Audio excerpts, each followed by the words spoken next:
In the early morning of June the 12th, 2024 at 2:25 a.m,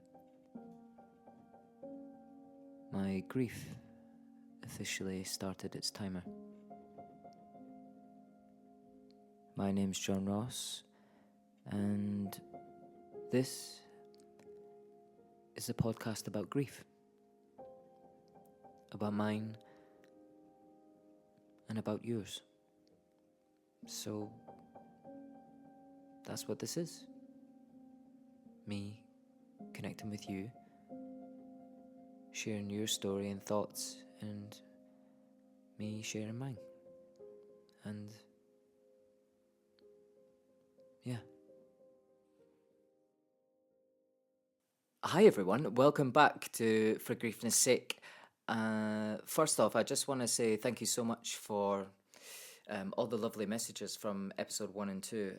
I really appreciate everyone reaching out and giving such wonderful feedback, and just knowing that, yeah, it's making a difference on some kind. But today, you don't have to listen to my voice all the time. And with that giggle, which is great, I want to introduce a really lovely person that I know super well, and I want to welcome Sophie Duncan. Hi, Sophie. Hiya, you're right. I know this is suddenly I've got like properly like giggly and nervous, but it is so jokes because we're like best mates and we talk all the time. But now it seems really odd.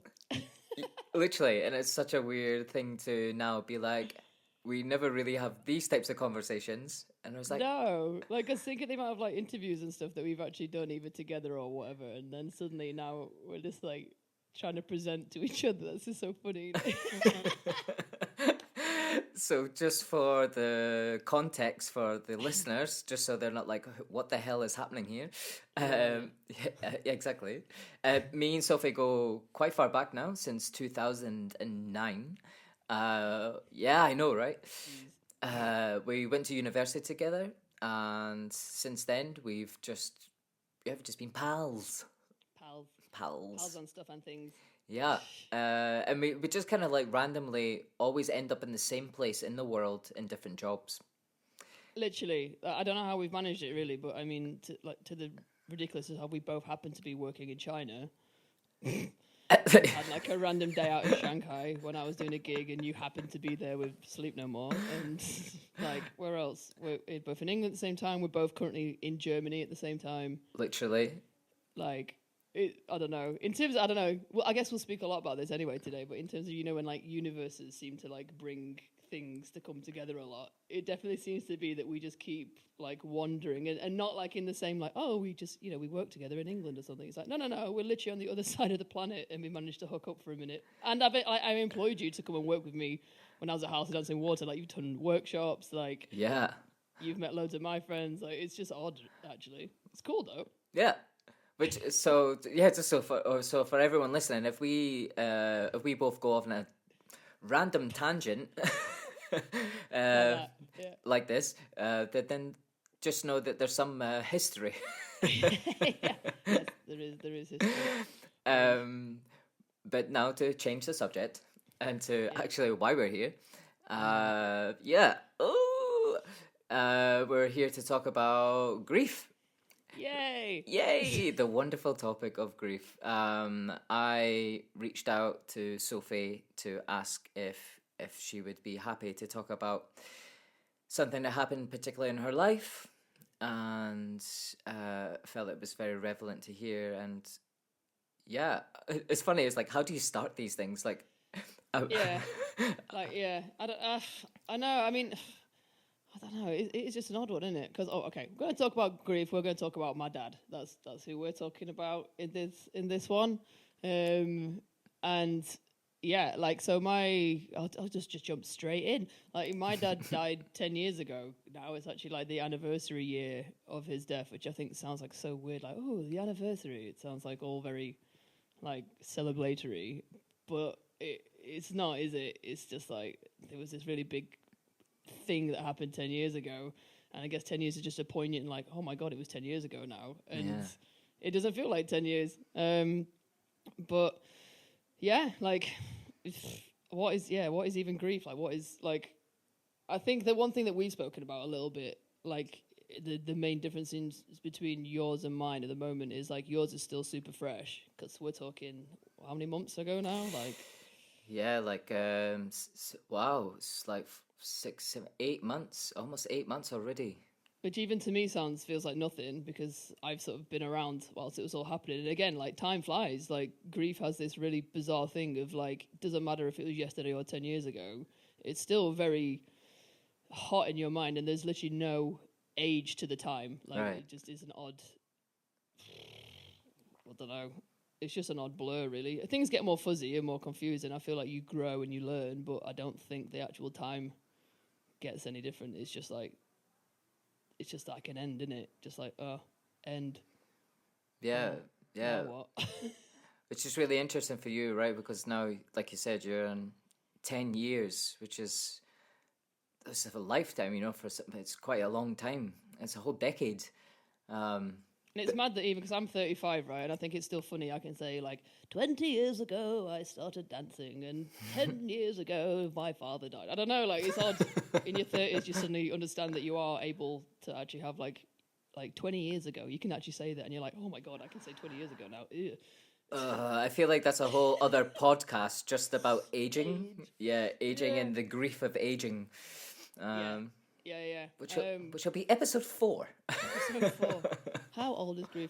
Well, actually, I suppose it seems quite relevant, I feel like, for this one, because I think when you're a kid, at least, I think that you imagine that everyone gets to like 70, 80 or something, and then it's like the right time to like pass away, I guess, which is odd to even say. But like my dad died at 57, which is, that's not an age that you expect someone to die at. And like my dad wasn't ill. He wasn't particularly healthy, but I don't think he was any different to most dads, you know, like he went to the gym, he's ran marathons in his life. He would go out drinking with his mates. Like he was like a really flamboyant, normal northerner, really. Like you wouldn't think he was doing anything particularly wild, but you know, people just happened to have heart conditions, and it was, which we found out now, that the male side of our family have heart conditions as part of their genetics.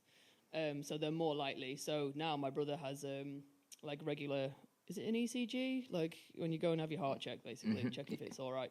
Yep. Which I guess if my dad had done that, because I do remember him just being like, I don't like going to the doctors. He did that. Oh, is that a pizza? Wait, did you just hear my doorbell? Yeah, I did. Oh, wait. Wait, give me a second. Lol.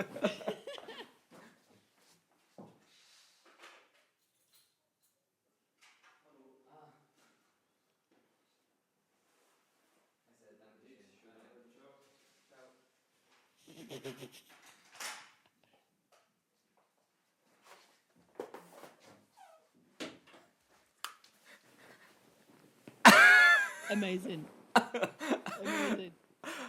I mean, me and Sophie just joked that I ordered pizza thinking, okay, I'll have some food before this podcast. And it didn't come, and I went, okay, right, I'll just carry on. But we laughed about going, how funny would it be that Sophie's in this like poignant moment, and then the pizza comes.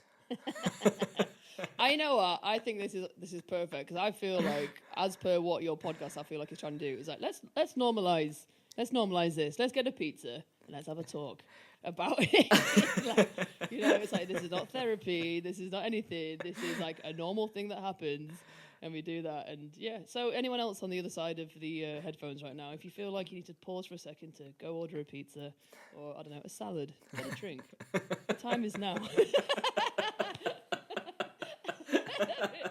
Lol. Oh my God. Right. Composure.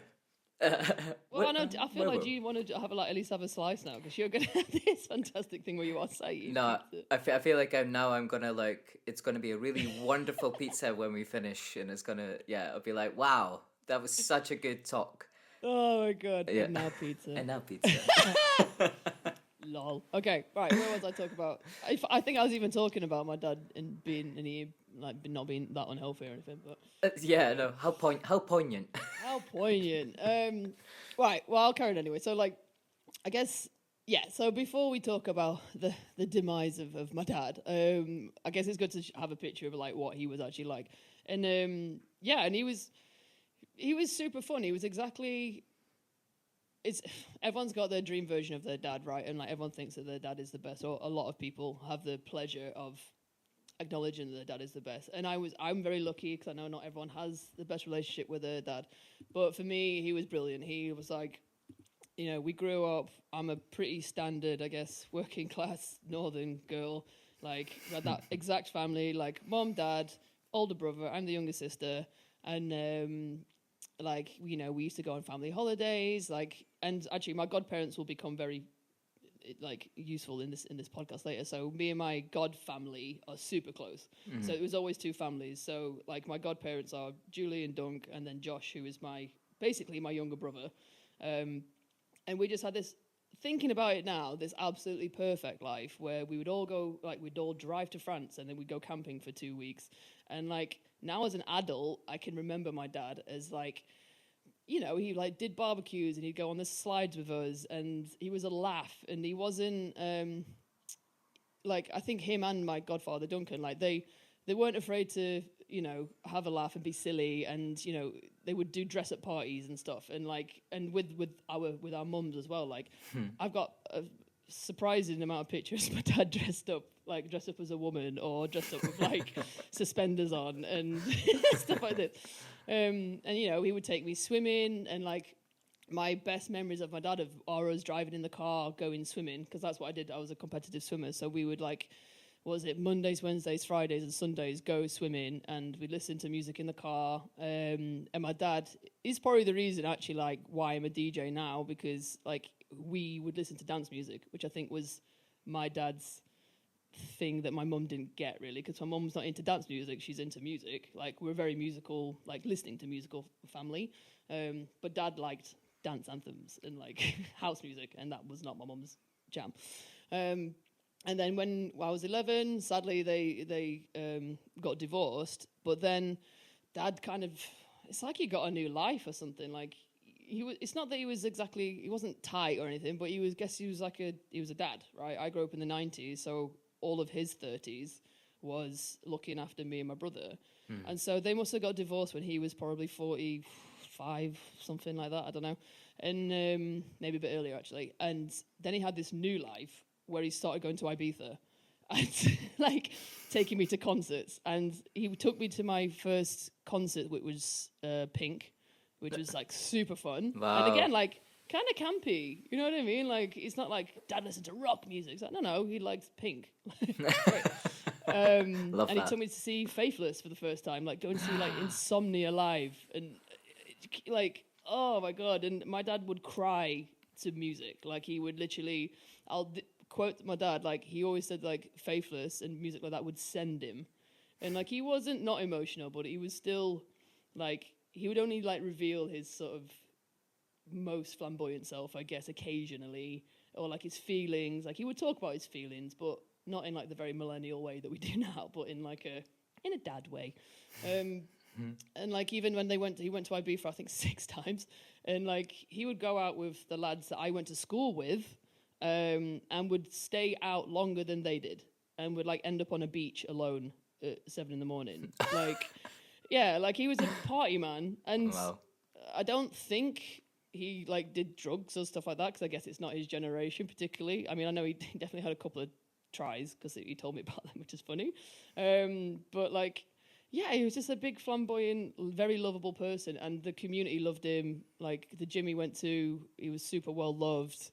And then when because I moved to China, or Macau in China, when I was 22, and he was over the moon, he was so excited, that was even happening. And I don't think he ever really understood dance or contemporary dance world, which is where me and John met each other and trained. But he was just happy that I was happy. That's sort of that in a nutshell. Nice. So, this isn't funny, but it is funny. At some point he decided to get remarried, and I thought that was hysterical. And I lived in China at the time. So he married a lady called Jo about a year and a half before he died. So that was just tragic in itself, because he'd really found someone that he actually really loved. And I thought it was hilarious that he'd just done it. So I sent him 100 roses because I just thought it was daft that he was having this new life. But yeah, so this is actually like the day that it happened, and it was just like earth-shattering. But surprisingly, like when I think back to it now, I definitely went through a bunch of incredibly selfish stages, a bunch of, like, not that this is my fault, but also blaming him for his lifestyle a little bit, or more to do with food, actually, not like partying, because as far as I'm concerned, that was good times. But like to give some context, so I'd been in Macau for 2 years. I had seen him, and that's another story. I'll tell you that after this. And at some point, I was trying to be as fit as I possibly could be, and I'd just done a juice cleanse. Oh. A juice cleanse. A 7-day juice cleanse, which was probably one of the hardest things I ever had to do. Would not recommend. But I was literally living my best life. I was so skinny, and everyone was telling me that I looked fit, and I was a dancer in the show, and like I was feeling top of my health. And I remember my brother called me. It was between shows. So we used to do 10 shows a week, and between shows, obviously, we'd have a break. My brother called me and just said, Dad's had a heart attack. I was like, what? Like, what? And this always happens. I don't know if there's anyone else there that's also like a younger brother or sister where the family never tell you things. It's like, they don't want you to know. Literally my whole life. Which, when it comes to stuff like this, it's super unhelpful, because you feel like I even blamed my brother at some point for like not getting to talk to my dad before he died and stuff, because I was like, okay, like do I need to come home, like what's happened? And he's like, no, it's fine. He was actually on holiday in Portugal with his wife, and I was like, okay, like what's happening then? So basically they got to Portugal. I didn't know this, but the week before he'd gone to the doctors because he was complaining about like his chest hurting, and they went to the doctors and said, no, it's just like gastric reflux, like heartburn, which she'd misdiagnosed, and it was basically the start of a heart attack. And so I think they were only 3 or 4 days into their holiday or something, and he had this heart attack. My brother said, no, stay there. And I remember, this is totally the selfish part of this, the next day going on a walk, and I was talking to my friend being like, oh, it's so fucking annoying. Like, if he just looked after himself, like, these things wouldn't happen. Like, because I was in my very, like, wow, I'm so healthy phase. And I remember being pissed off, which is so grim and so annoying now, but whatever. And then, 2 days passed, and I was told that he's got to be 3 days in intensive care, and after 3 days, they'll let him out. So it was the third day. Everything seemed fine, and I got a call at 9 o'clock in the morning, Macau time, which is 12 hours ahead of England, or 10 hours ahead, which is a weird time to get a phone call from Mum. I'm like, okay. And I remember it. I was just sat on the floor in my living room. I was awake earlier than I normally would be, and I can't even imitate it really. But my mum was like, "I'm really sorry to tell you, Soph, but your dad's died." And I think I laughed. I think I went, so what? Like, I don't know. I've no idea. I know she didn't say many words. Her partner at the time was with her in bed, and I think he said, like, I'm so sorry, Soph. I'm so sorry. And I think the call was maybe a minute and a half, something like this. And I started crying on the phone.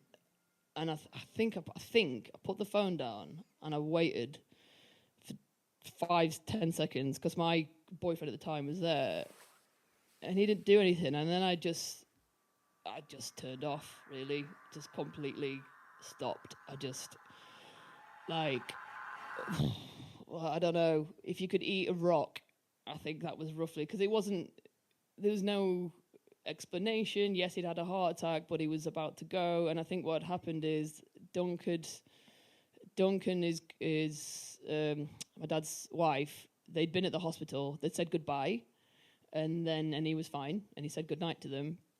And then like an hour later, he just had another heart attack, and he just died. Like, so the one memory that I really hate to imagine is that my dad was alone, like he wasn't with anyone. And also, I didn't say anything to him. I don't think I'd spoken to him recently. It might have been 3 weeks prior, so I never got to say I love you, like even like in a really normal way, just like all right, love you, bye. Like that was gone from me, and I think that was running through my mind. I was trying to remember what were the last words I'd even said to my dad, and I just didn't know at all. And I just went into my bedroom and I just cried. Just cried. I was in a ball on my bed, just like, just absolutely just tearing my chest out. Like, you know when you cry so much that you're wet, like you're like dribbling out of your mouth, your nose, your eyes, like, and I think I was just there for maybe 45 minutes, just like painfully crying. And then I was like, fucking hell, I've got a show tonight. Oh.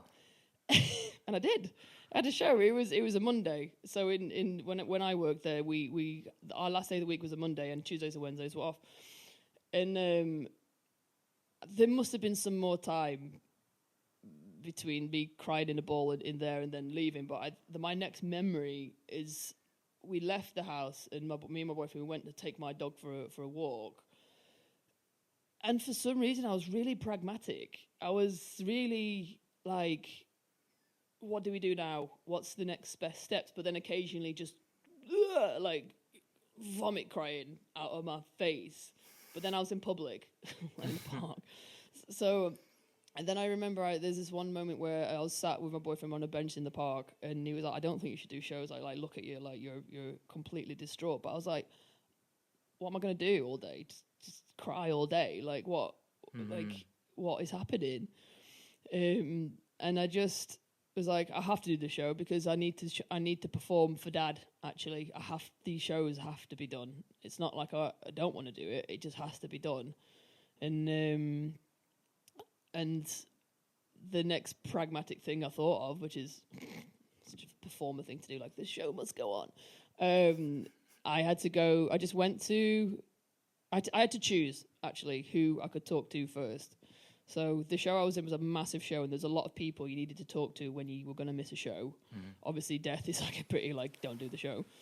So I was like, okay, I'm going to walk into my director first, and I'm just going to say like, this is what's happened today, and I don't know how I'm going to behave. Like I've got no idea what's going to happen right now. So there might be a chance I just need to walk from the show in the middle of it. Or I'm just going to do both shows. And luckily, the director was like, you do whatever it is that you want. And I remember that conversation. I was so calm. I was completely like, yeah, I don't know how I'm going to feel, but I just feel like I should let you know there's a good chance this is going to happen. And we should just, So then I had to go to the physio department, 'cause that's the next department. And I told the head of department all the same thing. And I didn't cry. I was just being totally pragmatic. I just need you to know this could happen. And they were like, well, how is your mental state? And I was like, no, it's all good. I just need to get through the shows. And then I was like, okay, they're the people I have to tell. And I told them to not tell anyone because I just didn't want anyone to make a fuss. Because I think the last thing I needed right now was someone to go, how are you feeling? Oh, the worst. Oh, the worst. Yeah. So I then went into like the rehearsal room just to warm up prior to the show, and I just put my headphones on, hoodie up, and that's when I started really just weeping again. Just like I had my heads down, and I remember I was doing a split. I was stretching in a split. Oh, the most tragic split ever. I know. Could you? Somehow no one noticed me either as well. Like it's so odd because I think I wanted someone to notice, but also I didn't. Like it's sort of that weird. My brain just went into this weird like image of. How do you hug someone in a weird split and they're crying? Like, sit on them. There. Yeah, like you're right. But I guess in this little position, and it was warm up time. People just do their own warm ups. Like people, they're either messing around or they're warming up on their own. It's just kind of like the code. If you've got your headphones on, like you're in the zone. I was there right to the last minute, and then I was like, actually, I need to tell my best friend, who is the artistic coordinator, which just means it's someone that actually, if there's a problem in the show, they're the ones that find who is going to replace you, basically. Right. But because he was my best friend, I went over to him, again, really calmly. I found him in a corridor when he wasn't busy, and I was like, hey, Johnny, like, so my dad died today. And Johnny went, oh my, what? And then I suddenly was like, no, it's fine. fine. Because he cried, so then I cried. Oh, yeah. So it just happened. And I was like, no, Johnny, like, it's totally fine. Like, I'm going to do the show. I just want to tell you that, you know, I don't know what's going to happen. I don't know if I'm going to have a meltdown. And he was like, okay, you do whatever you want and you come to me. And then I went in, did both shows, and they were fucking amazing. Like, there's something so incredibly heroic about grief when you can be in a circumstance like that. And to give you some context of the show, it's a huge, let's say, Cirque du Soleil show. Yeah. And, you know, I'm like diving off of like an 8-meter boat. I'm doing like trapeze. I have this really complex like aerial choreography to do. I've got all these characters that are really vibrant and really expressive to do. And I think this, I guess it's adrenaline. I'm sure some psychological person can explain what's happening there. But I mean, honestly, the energy and the power I had was just like, I can't even explain how absolutely epic it was. And I really, really felt like I was, I don't want to sound all cringy and stupid. Like I wasn't performing it for my dad, but it was more like, I think it was anguish. I think it was sending something out. Like I'm not into the universe and all this stuff, but there's just something about this sort of cry in this epic situation where there's lights and there's 2,000 people and there's cheering. It's like, it's so cinematic, actually. Think about it. Like, could you imagine this? Like, if you imagine this as a movie, it would be like super cinematic. Like everything goes in slow motion. Like she dives off the diving board, and the music comes on, and he thinks, oh, she's gonna land on her face, and she doesn't. She does a clean dive. Like it was literally like every movement was like, it was I think the best show ever done. And then after all of that, I don't even know what happened that evening. I cannot tell you. But I had to wait a week before I went home to do anything about it, because his body, it's so horrible to say that, the body of Dave Robinson was in Portugal, and there's nothing we can do about that until we bring it home. And that was very, I don't know, it's not like a suitcase, like, you know what I mean? Like it's my dad. My dad is in Portugal alone there. And that was so weird, because my I guess stepmom at the time, she stayed there for a bit, but at some point there's nothing they can do either. There's no point. So they went home, and then when I did finally get home a week later, we still had to wait another week for him to get back, and then another week later was when he actually came back. But that week, I think I cried. I must have, but the one thing I remember the most of was, bearing in mind I'd had my juice cleanse. I just bear that back in mind. Feeling good and skinny. I was so skinny, like, and I just kept running. You know what actually kept me going? Oh, I remember you in this stage. Yeah, I went from something like, I think I was 54 kilos, which is the lowest. I'm now 58. That's kind of my standard weight, right? 54 was what I was in the show. I dropped to 51, I think, when... Sorry, 61. Sorry, all the sixes. I dropped to 61 when I did this juice cleanse. And then after a week of... I know I was eating. I wasn't not eating, but I was like a slow build to eat. I dropped another 4 kilos that week. So I was 57 kilos. Like, and I was living my best life, but it was completely reactionary. I'm sure it was. But I just remember, like, between shows, which were an hour and a half each, I would go in the gym and I'd be on the elliptical just going and going and going. And I wasn't emotional. I was completely pragmatic. Like, completely... It's all right, okay, so what do we do with the funeral then? Like, what kind of casket does he need? Like, do we invite people? Like, how do we let people know? Like, all these sort of very, I don't know, like, administrative questions, oddly. Which I feel like it probably is a phase of a lot of people, because it just gives you something to do, doesn't it? It's just like... Yeah, I mean, from other people that I've talked to, people go into... You know, some people are in a mess for ages, or other people are just like, go, no, fine, we do this, this, and this, and, you know, and it's emotionless, but it's not like unheartfelt, or, you know, it's just like, no, okay, we've got these things to do and we need to do that, and it's fine. Yeah, and I think there's no time to bother thinking about other things because it's actually just too painful to bother with it. Yeah, right. Like, actually, I think at some point I told my housemate, obviously, and I think, and obviously Johnny, my other best mate, knew, but I didn't even tell any of my close, like, girlfriends. And this is, I guess in a way, this is actually very selfless of me, but, like, it was, one of our friends was leaving that following week, and also there was, like, this big party, because I think it was the 5th anniversary of the show or something, and so I did that entire week without anyone knowing, apart from the people that needed to, who ignored me, which I loved. I was super happy about it. And we did this premiere party, and I've got this image of me and my girls. I'm skinny as hell, and I'm smiling, like super smiley. None of them knew, and I'm just fitting in, and no one knew there was anything wrong. Like, obviously, I was super good at just getting on with it. And this is when I'll talk about how I think grief is hilarious. Like, the next day I had to get a flight to the UK finally, and it wasn't even till the flight that I texted all my girlfriends to explain what was going on.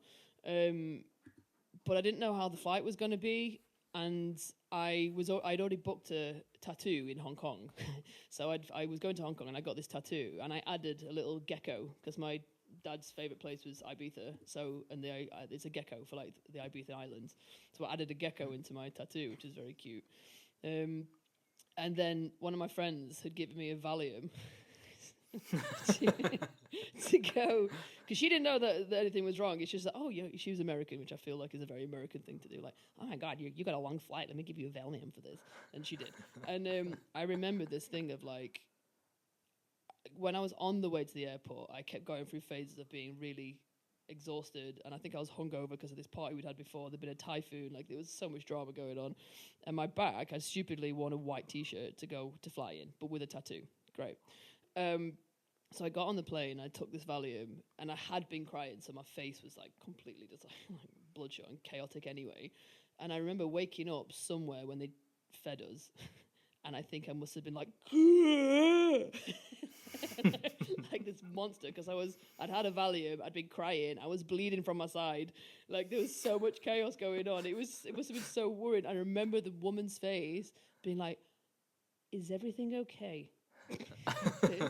and I think I went, she just went, "Have you taken any medication?" And I was like, "I had a Valium and my dad died." And she was like, "Yeah."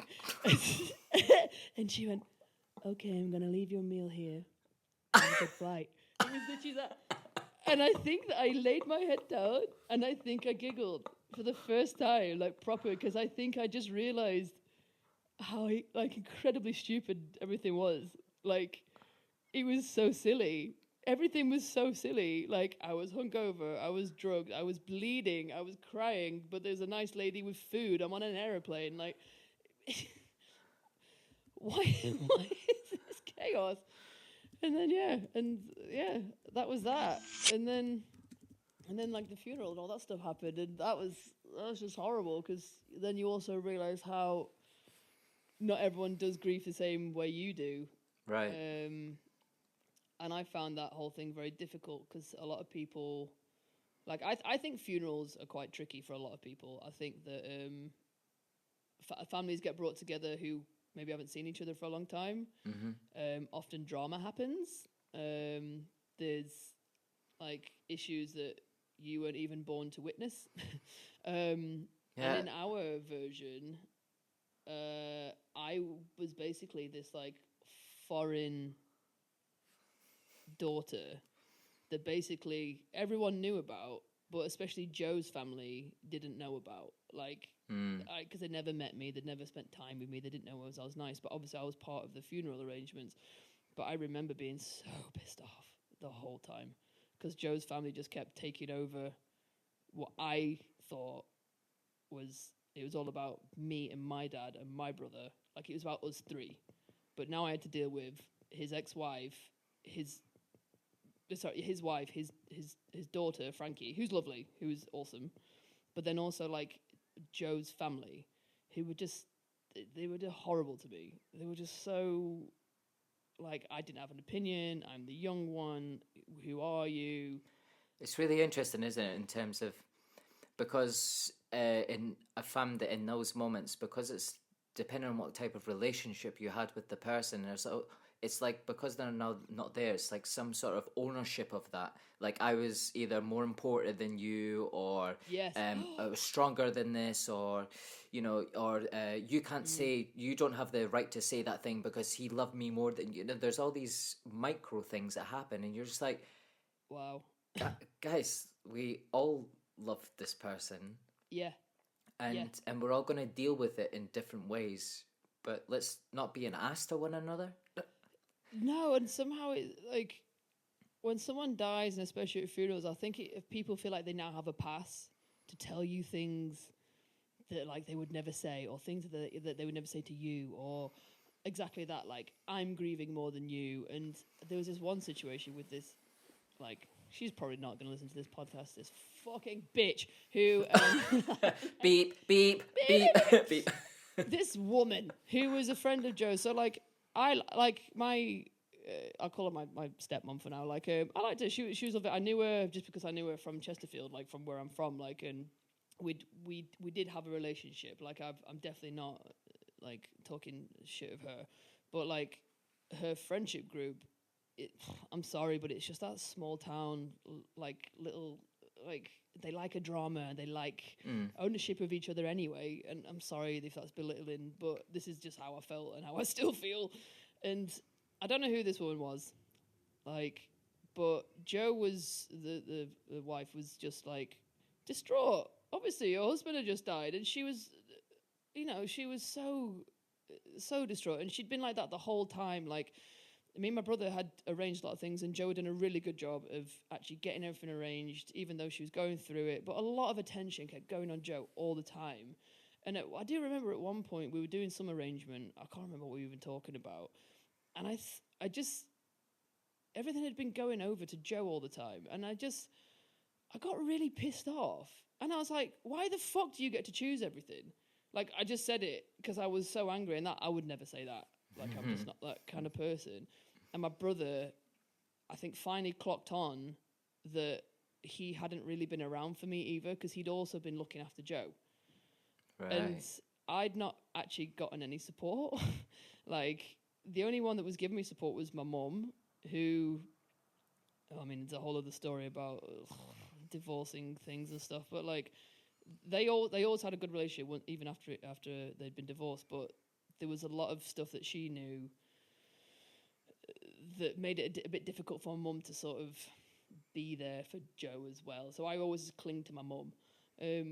And I think once my brother realised he hadn't really been there for me, I think people started to realise that I'd been alone, actually, in a lot of this. Like, I'd sort of just put my brave face on and kind of just gone with it. But actually, I was very alone. I wasn't lonely. I was just over here. I was just a little sister that, we don't need to really listen to what Sophie says. Bearing in mind I'm 25. I'm definitely a grown-ass woman at this point. Like, so there was a lot of stuff like that I think, I don't know. I think other people don't understand your grief, especially when everyone's grieving, and they don't have to. Yeah. Actually. But I think if anyone can, or if anyone's grieving now, and you can say, like, I'm proper alone, like, just to say it. And it's hard, and even if you have to say it in a really like stupid, like, fuck off, like kind of way, like, I don't know, if you just have to blurt it out, I'd just do it anyway. It does feel quite good actually to do it in an explosive way, but it's funny, isn't it? Because I have had people reach out, and once they listened to episode 1 and 2, they were so thankful for just me just putting it out there and just saying things, and they did say, like, most of the comments were like, I felt so alone in this, and I didn't know that anyone would feel this way, or that it was similar, or and now, yeah, it's because we don't really share these things, do we, when we're going through grief? It's kind of like, feels so like, ooh, I can't talk about yours because I'm also going through it, or it's funny because I think there's, like, when I did actually finally get back to Macau and back to work, because I told them that I'm not going to come back until I feel fine, and which in the end was like 3 weeks, which actually isn't that long really. Yeah. To go straight back into shows and everything as well. And I think I'd said to the company, like, please don't say anything until I'm left, but can you please announce in what we call this tapis rouge, it's basically like a big meeting for the whole company, that Sophie's gone because her dad's died, and you just respect that you don't make a big deal when she gets back, basically. And for the most part, most people didn't actually, but everyone's a bit like, hi, Soph. Oh. And it's mega awkward, and it is hard. And I think that before my dad dying, I think I would have been the same. I think I'd have been like, I would go on the jokey side, because I think when I get nervous, I tend to sort of make like a bit of a shit joke. Almost like a dad joke, basically, of just like, yeah, so anyway, you're back again. Like, anyway, like, I don't know, just come up with some probably crappy thing to say, but definitely not about death. Like, you know, like, we don't talk about this. I would find something, I don't know, their clothing, something completely unrelated to make a joke out of, which most people did as well. I think they just sort of also didn't want to bother. But there's 2 people I remember. One of them was another acrobat that I didn't really spend a lot of time with, that up until that moment kind of annoyed me, because he was like socially incredibly good at it. Like, he just spoke to everyone no matter what, which made him incredibly popular. But I think just the way he communicated with me, like, we were always nice to each other, but I just didn't, I don't know, just didn't get him, basically. Lovely chap, didn't get him. And I guess because he was that kind of person that doesn't care about the elephant in the room, he literally came over to me and was like, I'm so sorry about your dad, like, how are you feeling? And I had a fucking amazing conversation with him, because it's probably someone that I don't normally deal with, and maybe because I don't normally like them, I actually felt like I was on like a pretty level playing field of just like, I don't need to show you a version of me, like, you know that I'm pissed off and sad. And he came to me in a way that was so genuine. And I think that's really helpful, isn't it? Sometimes when actually what it sounds like is that he was just so direct, and it wasn't like that. Hey, are you okay? You know, and it's that sometimes you get that feeling when people feel like they say it to you, but they actually, if you offloaded on them, they'd be like, I actually was just meaning for you to nod your head, yes or no. I think a lot of people are a bit disingenuous. I think they just say it because they think they need to. Yeah, and actually it's okay. Like, I mean, at least I can only speak on myself, but I'm okay with people not asking if they don't want to, because it can be triggering, and it's, you know, or if there's anything going on in your life, or even just the thought of like I remember I have this friend who was literally like, didn't reach out, and I got really mad with them because I was like, fuck you, you know, you didn't fucking reach out, and they were literally like, I'm sorry, but because I just went into my own head and I imagined like my own, like, people that I love passing who haven't passed yet, and I wasn't ready to deal with that, and I didn't know then how to talk to you, and I didn't think about it, like, and I was like, well, fuck you. Yeah. Yeah, it's odd, really. Like, I don't know, like, I think I've learned from it as well, and then like I said, it was just nice because he wasn't my mate. There was no other baggage, there was no other story. It was just like a dude I don't really talk to, because I deliberately try not to as best I can. And then I loved it, because I loved this space. There was no information, and the other person was one of the wiggies, the wig makers from the show, who was very brash and came over to me straight away. And he was like, dude, I know exactly how you're feeling. My mum passed away when I was 15. And it's absolutely crap, isn't it? Like, if you need anything, just let me know. And I think, again, that was just very, I think my version of it, of grief and dealing with it, is actually being completely pragmatic and being very straightforward. And I think that surprises me, because I think I'm a fairly organised person, but I don't think I'm a sort of very tidy person necessarily like that. And I think I just appreciate when people just don't fluff around it. Yeah. Actually. Which brings us on kind of nicely onto, like, obviously you were mentioning at the beginning, like, it's 10 years now, so it's 10 years on. And obviously maybe from how you were to how you are now, and how you deal with it, or that. But I'm wondering if there's like, first off, is there anything that like triggers you still to this day? that you go, fuck, why? Yeah. Why? Absolutely. Like, if there's one thing I've learned about grief, is that grief is totally just an umbrella term for like a ton of emotions, like a ton of it. It's not happy or sad. Grief is just like this animal. It's massive. But it's just a very nice, organized way to say you're grieving. And then we don't actually need to investigate anything else about it. I think it's quite ironic in itself. It's like, you're grieving, and we know now. So I'll back off. And I find grief, if I could describe it, is actually basically the biggest, most dynamic display of love you could possibly imagine. Because to grieve for somebody, you have to have loved the frick out of them. Like, you don't grieve things that you don't care about. Like, the reason why I was so heartbroken and still heartbroken for 10 years is because I fucking love my dad so much. Like, he was, there we go.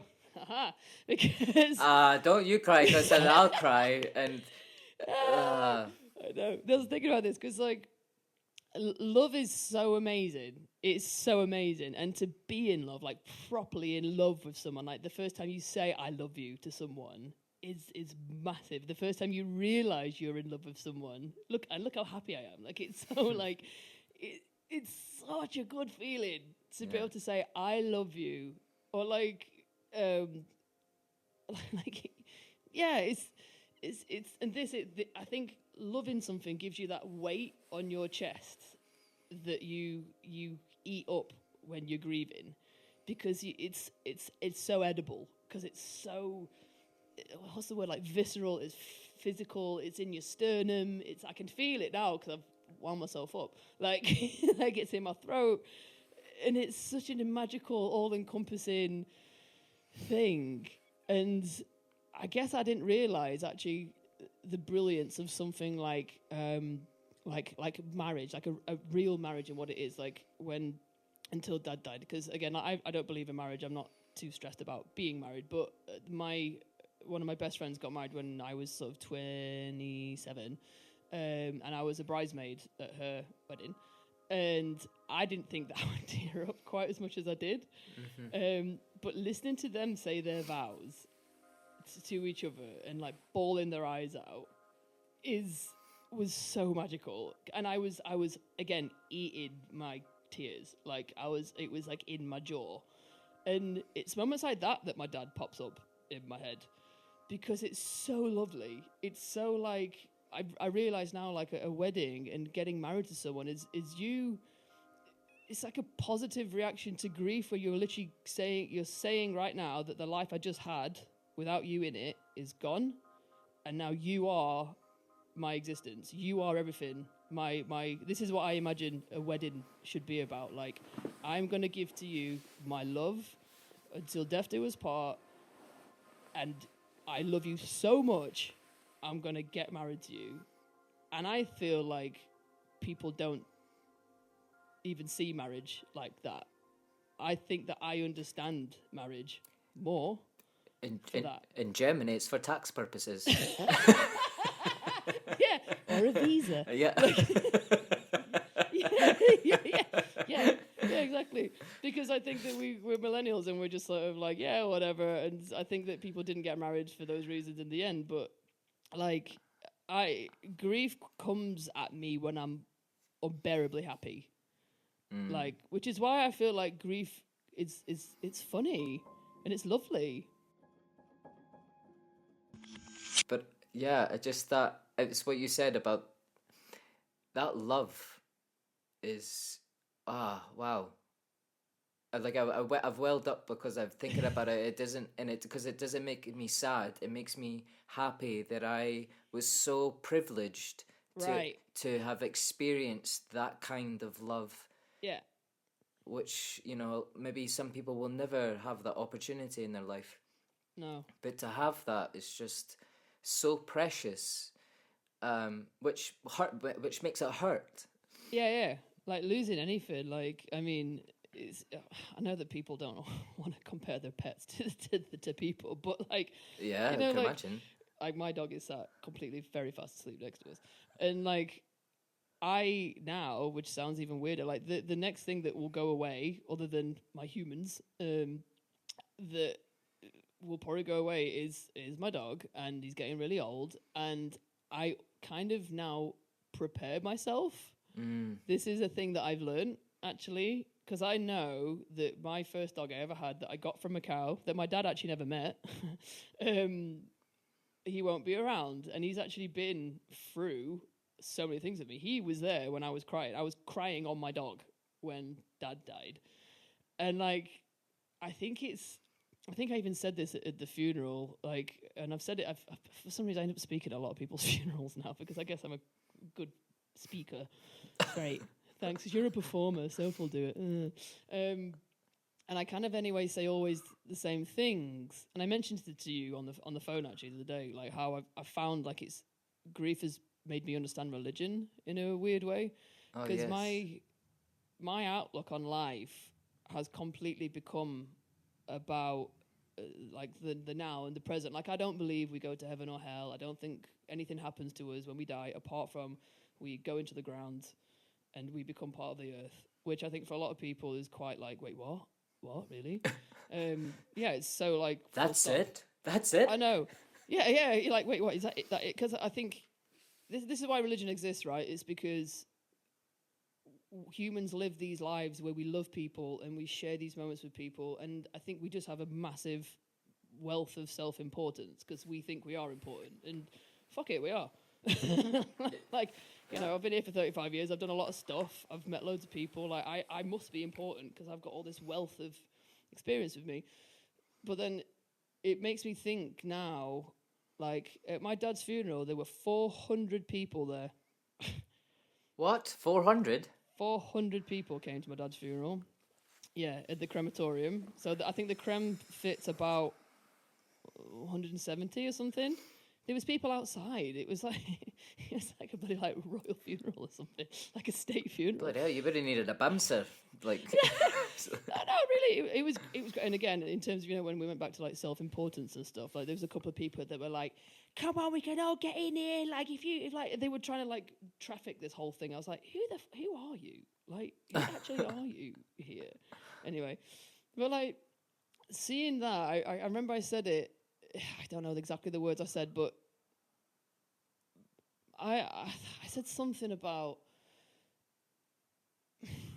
the reason why we're all here, the reason why we feel the way we do is because we all have these memories of this person. Like, we only live on because of the memories we've made when we were around to make them. We can't make memories when we're dead. We're not famous. We're not going to be remembered for the light bulb or something like this, you know. We're not going to, like, you can only be remembered for the things you did at the time you were alive. So the best thing you can do, and my dad was the epitome of this, is be nice. Just be nice. I love that. Like, if you're angry at someone and you have a crap day, just apologize at some point. It's fine. It doesn't matter. Like, I don't think we're all designed on this world to just make everyone happy all the time, because that's also stupid. But I can too hard. But I would love the idea that, you know, when the time comes and I'm not here anymore, there's always a memory somewhere like, oh my God, there was that time I met Sophie in Shanghai on a bike. There was this time I met Sophie with her dog in Berlin. There was that time that Sophie did this show. And, like, you know, I want people to, like, I don't know, look at a pole. Yeah, just for context, I'm a pole dancer, by the way. So that's going to be a bit of a weird side thing. Like, I would want people to make a pole dance in my memory, or look at this costume I wore once, be like, oh, Sophie wore that once. And because that's the, like, these are all the triggers that make you remember that someone existed. Yeah. And this for me is the afterlife. This is completely like, I can't talk to them. I can't be there. We can all say, like, I would give everything I have if I could have 5 more minutes with my dad, and I would. But we also know that we're not magicians, and that's never going to happen. So of course we could say that, because if it came to it, would we? Like, you know, if I was going to get kicked out on the street completely nude, actually, to all the people out there, because I'm sure you probably thought this, if you could have an hour with the person you love the most, who's not here anymore, would you actually give up everything you have, apart from your friends, let's say, and be left on the street naked and start from zero, would you? Like, and I think most of it would say yes. It's funny because I actually talked about this in my earlier You mentioned it somewhere. Yeah, because I really reflected on that and about, it's about the what ifs. I would change everything. I wouldn't say this, and I would be off my phone. And then when I reflect upon it, I'd be like, I probably wouldn't. Yeah, now because I'm going through grief, that the phone would be off and I'd be fully focused. But if they were still alive, I probably would have still done the same things. I'd just go through these feelings because maybe I feel guilt and shame and regret.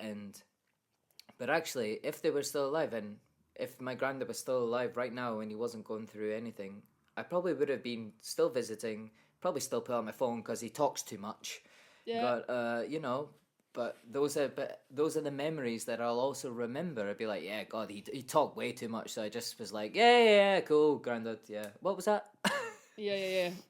I think it's odd, isn't it? And this is your little part of grief, really. It's like, would you have done anything different? And the answer is, you wouldn't, because we're human and we're all faulted and we're a bit crap. Like, but that's okay.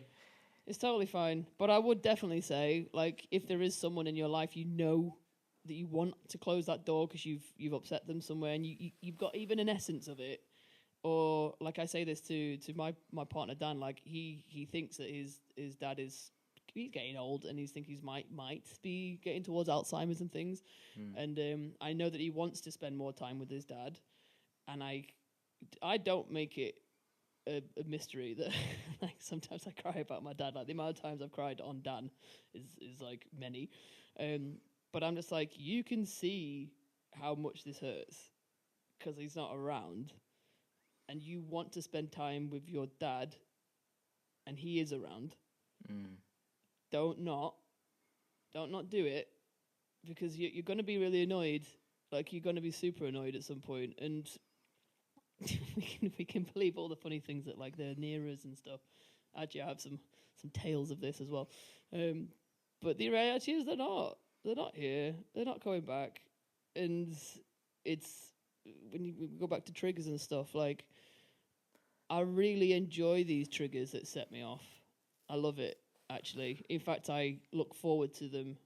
And they do come at odd times. Like, another trigger, actually, is it was my dad's birthday on the 23rd of January. And I actually forgot about that day. Like, I don't commemorate my dad's death day because I just think that's morbid, and I just don't want to because I don't like it. I don't think I processed it. Like, I have no interest in celebrating that day. So I tend to celebrate his birthday. But I kind of forgot this year. It just kind of went out of my mind. And yeah, on whatever day it was last week, I was properly emotional. Like, I just woke up, like, just feeling emotional. But, a lot of things were happening at work at the time. I'm currently working on a project which is actually about age. And I just sort of started thinking, like, I don't know, why do I feel so weird? And the day had caught up with me and I'd forgotten. And that's so interesting to me. My body knew what the day was, and I didn't. No. And I was very emotional. I finally got to work, and it was something about 12-ish. I was like, oh, it's Dad's birthday. And then I reckon at least once an hour, I was just crying. But it was fine. I was crying because I like it, to be honest. Like, I like feeling this level of, let's say, love or grief, because it's painful and it's sort of nice. And actually, I'll tell you, this is my crazy work that I work in right now. Very short story, but like the project I'm working on is about age, and we're actually working with like 9 elderly women that some of them would have been around my dad's age now, like 68. Some of them are much older, but they were doing this thing where they were dancing together. Basically, they were just doing like a little, like, I don't know, tea dance, I guess. So they're just holding each other, and the instruction they had is that they just had to move with each other in not a sensual way, but just in like a, I don't know, like a comfortable way. I don't know, just nice anyway. And I was bawling my eyes out, because something just clicked in my mind that I was watching these women who didn't really know each other. Actually, they're actors, like, kind of really getting to know each other through this dance. and it really hit me like so hard because I was suddenly like, oh, like my dad would be this age and like he could still be meeting people, he could still be making connections with people, but he can't, and I can't, and I can't do it with him anymore. I'll never be able to do it with him again. Here we are, and then this is when grief kicks you in the ass. Is like my friend turned around and saw me crying, and she thought I was crying about what was going on. And she laughed at me. She like laughed in my face because she thought it was funny that I was laughing at the women, which is so fucking immature, so annoying. And I wanted to punch her in the head, but I have to remember that she's actually a younger performer and she just doesn't know, and that's what she's thinking. So I went up to her like really emotional. I was like, I'm not crying at them. They're just the same age as my dad would have been right now, and it's my dad's birthday, and he's not here anymore. And then she just went. Yeah, because there's nothing worse, and I didn't want to be mean to her, because it's not her fault. She didn't know. Yeah, of course. But I was just thinking, like, don't cry at me because I'm crying. Come on, like, I'm allowed to cry. And even if I was crying because it's so beautiful, don't laugh at me, man. Like, It's funny how people react to people crying, isn't it? Like, either it makes some people feel uncomfortable, or people need to make jokes, or sometimes you're just like, guys, there's no need for a comment, just no. And I think it must be very tricky. I think, women, we are, I know we're supposed to cry, whatever. We're not supposed to cry. Men cry. We all cry. I think sadly we still live in a world where we believe that women are more caring and we're more likely to be emotional and la la la, and this is incredibly boring. So I think it is tricky for guys as well to just tear up. Man, if I cry and people around me, they're like, okay, what the is going on here?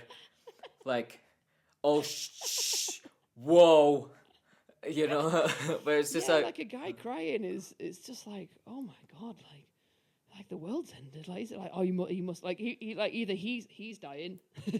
Yeah. Someone has died. He's on crack. Like, he's a drug addict. Like, do you know what I mean? Like, when women cry, I think we just think, oh, they're just crying because I don't know, a flower died. But it's funny. You just remind me of this is not even to do with grief, but it was just about men crying. I was like, I remember I hate coffee, right? And one time in winter, I went to Starbucks and I wanted a hot chocolate, but they actually put coffee. I didn't taste it before I left, and I remember standing on the side of waiting for the train in London, freezing cold. I took a sip of coffee, and I was like, and I just burst into tears, like standing with a Starbucks cup, and this woman came over and she was like, "Did you just get some bad news?" And I was like, and I just turned around and went, "It's coffee." And she like literally walked away. She was like, "Okay, well, I hope it's all better." I love that for you. Love that for you. Yeah. No, it's fantastic. I think it's great. Crying's great. Yeah. We should just cry more. Do you know, it's because I've realised it's like we're over the hour mark, and and it's amazing. Like, we could probably talk for ages, but you just reminded me of a story that someone told me the other day, and I feel like this is a nice wrap up about what you were saying about forgiveness and about, when people are here, and just to kind of like, heal up those wounds, man. It's, because when you get to that point, there's no going back. There's no going back. And it sounds really like preachy, but I can't explain how much I mean it. Yeah, I think it's until you go through it, you wish that actually you just put that stuff aside. And of course, there's always going to be things where you go, I can never forgive, whatever. But yeah, when you then experience it. Anyway, the story was that there was this, I think they were brother and sister, or sister and sister, something like this. And when they were younger, they had this big fallout. And they never spoke again. Until one day, the sister, the woman, about 60 years later, knocked on the person's door, and then when they opened up the door, obviously they haven't seen each other that long, and then she literally just went, I can't even remember what we fought about, and I'm so sorry. No. And then they hugged and they were like, yeah, and they just made up in 60 years. Time's a healer. Times it, yeah, clearly in that situation. Yeah. Yeah. Man. So just do it. If you've got a problem, just do it. Just do honestly. it. Yeah. Whatever it is, it won't be that big. Like for the most part, I would say 90% is probably not that big once you've had some time. Yeah. So if you care. Yeah. And if you don't, screw them. Fuck it. And on that note, I will. So as you know, like at the end of what I would like to do with each guest is that I would like you to. I asked you to think of a song which either reminds you of grief or still kind of puts you in that feeling, or not necessarily to trigger you. It's like traumatize every single guest I have. Love that. But just necessarily, it could be like a happy song that just puts you in a good place or whatever. But yeah, so Sophie, what is the song that you would like all the listeners to have a listen to? Well, I had to, and it was a very close call. Like one of them is Bittersweet Symphony from the Verve, because actually we played it at my dad's funeral. I know my dad liked Verve, but I don't remember it being a particular track. But that's a track that just triggers me. And actually, lyrically, it's great. The music is great. The classic like ding ding ding ding ding ding ding ding ding ding ding ding, like it just goes through you, and it's fantastic. That was an option, but it has to be Faithless Insomnia. And again, because of licensing problems, and I don't want to get banned. We can't actually play the song. So head over to the Instagram. Yeah, total plug-in moment. So as you know, that we created a playlist on Spotify, which I will put in the link to this episode, so you can have a little listen. My previous song is in there, and now Sophie's song will be in there, and for future guests, we'll just keep on curating this weird, wonderful grief. This is going to be such a funny playlist, because it's going to be like your songs, then Insomnia is going to kick off, and then it's going to be like... Literally. I'm so excited to see how that playlist expands, actually. Amazing. Sophie, I just want to say thank you so much for sharing your story with myself and obviously all the listeners. Yeah. It's fun. Thank you for listening as well. Like, I mean, yeah, grief is magical. And again, like, message John if you've enjoyed this, but also if any of you feel like it's something that you relate to, like, feel free to come on my Instagram at Sophie Duncan.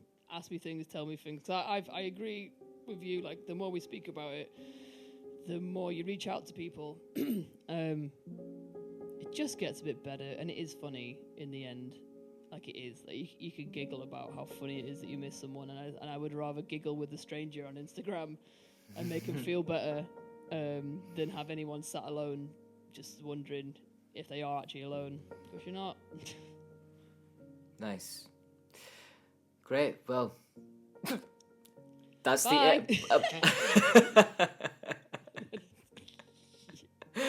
Thank you. Thank you for listening to this podcast. Love you. Bye-bye. So if you are interested and you feel like you would like to be a part of this, then reach out to me. You can always just leave a DM in the comments or get us on Instagram, where it's For Griefness Sake. And I say us, I'm meaning just me. There's just me. I'm just doing this whole thing.